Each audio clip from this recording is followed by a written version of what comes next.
Hey, what's up? My name is Andrew Kirby, and in this video you're going to learn exactly how you can stop worrying today. And I've also got a huge announcement, and I mean huge announcement, that I'm going to make towards the end of the video. So if you're excited for that, then just stick around for the whole video. And remember, if at any point you enjoy this video, then like it, just so I know that you're enjoying it, and subscribe if you want to see videos just like this one. But let's get right into it. Do you ever feel like you can't turn your brain off? And do you ever feel worried about worrying too much? We all deal with this when life gets challenging, but luckily for you, there's a way that you can stop worrying that doesn't involve alcohol, medicine, or a straitjacket. And that's what we're going to dive deep into in this video. The answer is thousands of years old, and you've probably heard about it.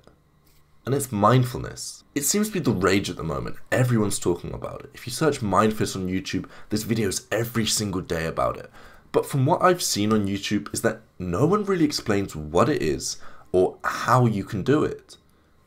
Let's fix that. So what is mindfulness? In the book, The Mindfulness Solution, the author, who is a professor of psychology at the Harvard Medical School, used this definition, which encompasses it very well. The working definition of mindfulness that my colleagues and I find most helpful is awareness of present experience with acceptance. You might say, but I'm aware, I'm present, and I'm accepting.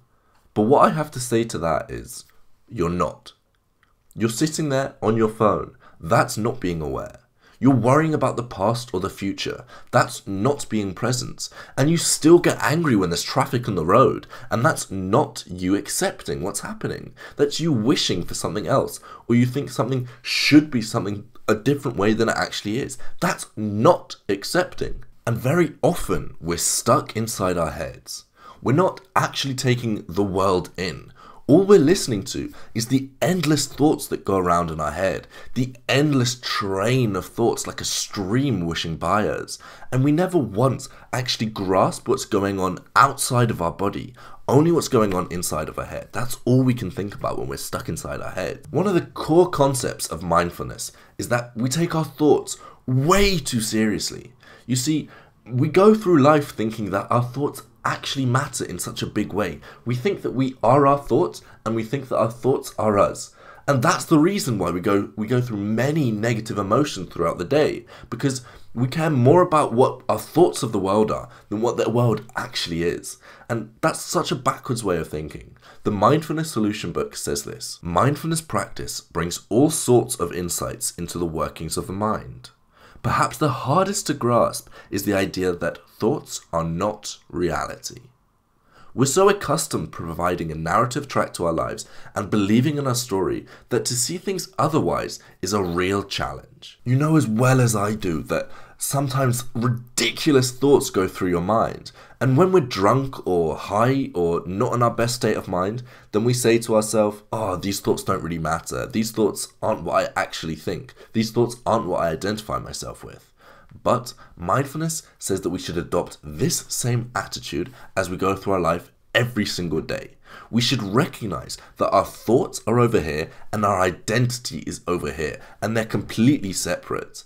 Because it's these thoughts that when you identify yourself with them, that is what makes you anxious or depressed. Because when you perceive your world in a scary way, your brain thinks that something scary is actually happening. The great psychologist Albert Ellis, which I'll give you a bit of a clue to my announcement at the end of this video. It's sort of to do with Albert Ellis. But anyway, he said that you should dispute your irrational thoughts. And this is fundamental in understanding how you should overcome your worry.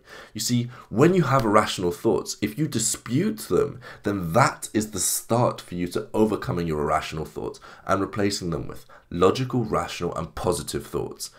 But to do this, you have to be incredibly logical, and it can be quite difficult. And sometimes disputing these is like a Chinese finger trap, you know what I'm talking about? The harder you pull away, the harder they ensnare you. So how do we start to overcome these irrational thoughts? Sometimes it's difficult to argue against these irrational thoughts. So mindfulness says, just let them go. Here's what the Mindfulness Solution book has to say. Remember, This practice is not about emptying the mind, getting rid of difficult emotions, escaping life's problems, being free of pain, or experiencing never-ending bliss.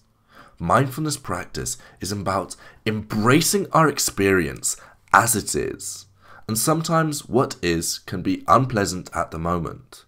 We usually try to feel better by decreasing the intensity of painful experiences. In mindfulness practice, we work instead to increase our capacity to bear them. Here's a scientific study on the topic. Dr. Davidson and Dr. John Kabat-Zinn recruited a group of pressured workers in a biotechnology firm and taught half of them mindfulness meditation for 3 hours per week over an 8-week period.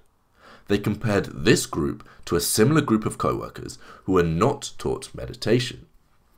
On average, all of the workers tipped to the right in their prefrontal cortical activity before taking up meditation. However, after taking the 8-week course, the meditating group now had more left-sided activation than the non-meditators. The meditators reported that their moods improved and they felt much more engaged in their activities. And I know what you're thinking. It's so much easier to tell you to let your thoughts float by than it is to actually let your thoughts float by. It's so much easier said than done. And I know you're thinking, right, so I'm just going to let my thoughts float by. But how exactly do I do that? That's what you're asking. And I'm going to tell you how. And it's one word that it boils down to, and that's attention. And that's something that so many of us just don't have anymore. But luckily there's a way that we can get it back. I've talked to you before about how important attention is to being happy. And what's the most popular way to get more attention? Well, that's meditation. But I know for some of you meditation can be too difficult. This is going a bit off on a limb, and normally I highly recommend that you should do meditation. But if you're looking for a quick fix that may not work as well in the long run, but it still works damn well, then you should immerse yourself in the surroundings. When you're having a cup of coffee, just sit there and sip a little bit slower and enjoy the taste and smell the smell of coffee. When you're washing your hands, don't just wash your hands as quickly as possibly then leave. Focus intently and thoroughly wash your hands. Marcus Aurelius, who was the Roman emperor, said that you should focus your attention at any given task as if you're about to die the next day. And that's just incredible. It really brings you to the present moment. If every task that you do, you can pretend that it's the last thing that you're going to do, you're going to do it to the best of your ability, and you're going to enjoy it as much as you can. And I know I'm going to get a message in a few days saying, help! Smelling the coffee didn't make my worry go away. Well, I'm going to go even deeper into a more down-to-earth approach that you can use that will really root out your worry. And I'm getting so much closer. This is building up to the big announcement I have to make. So just stick around. We've got one more point to make and you're going to understand how big this announcement is. Rather than dodging, disputing, or distracting yourself from thoughts, instead, you note them. Because by dodging, distracting, or disputing your thoughts, this is always going to cause you to wrestle with your thoughts even further. Maybe not in the short term, but in the long term, it's going to bite you back in the ass so much more. So instead of avoiding your thoughts, just note them, recognize that they're there, and then bring your attention back down to your senses, back down to your breath, back down to the feeling of your bed, or back down to the feeling of the chair that you're sitting on, and back down to the feeling of the wind blowing on you, or whatever the case may be, what you can hear around you, whatever it may be. Just note your thoughts, and then bring your attention right back to your breath or your senses. When the thoughts arise, label them silently before letting them go. You don't need very many categories. You might choose labels such as planning, doubting, judging, fantasizing, obsessing, or criticizing. The particular labels aren't crucial. What matters is using them to avoid being captured by stories or repetitive tapes. Once you label a thought, gently bring your attention back to the breath. If you find that your attention is repeatedly carried away by particular stories, try and make up a humorous label for them.